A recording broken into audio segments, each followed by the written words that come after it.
আরে দেখুন এই লোকটা তার মালিককে ঘুমের ওষুধ দিয়ে তার থেকে কতগুলো টাকা লুটে নিল। আরে কি হয়েছে ভাই, তুমি এত সময় নিচ্ছ কেন? তুমি তোমার টাকা নেওয়ার তাড়াতাড়ি চলে যাও, পিছনে লাইন লেগে আছে। আরে হ্যাঁ হ্যাঁ ভাই দাঁড়াও, ঠিকাদার সাহেব, ও ঠিকাদার সাহেব। কি হলো? আরে ও ঠিকাদার সাহেব, এটা কি ঠিকাদার সাহেব আবার ঘুমিয়ে পড়েছে? জানি না, আমি তো ওইটাই দেখতেছি, মনে হচ্ছে সারা রাত ঘুম পারেনি ঠিকাদার সাহেব।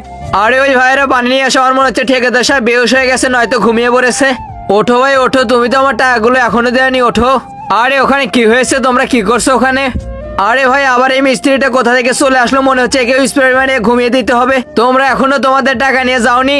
আরে মিস্ত্রি সাহেব, আমরা তো টাকা নেওয়ার জন্য সবাই লাইন দাঁড়িয়ে আছি, কিন্তু যখনই আমার টাকা দেওয়ার সময় এসেছে তখনই ঠিকাদার সাহেব ঘুমিয়ে পড়েছে। মনে হচ্ছে সারা রাত বসে বসে রিলস দেখছে আর টাকা দেওয়ার সময় ঘুমিয়ে পড়েছে। আরে ভাই উঠে পর, আমাদের বাড়ির জন্য আবার রেশন কিনতে হবে। ঠিকাদার ঘুমিয়ে গেল কিভাবে? ঘুমায়নি তো, বেহুশ হয়ে গেছে, মনে হচ্ছে হার্ট অ্যাটাক হয়ে গেছে নাকি। পার্ট 2 দেখতে চাইলে চ্যানেলটা সাবস্ক্রাইব করে রাখো।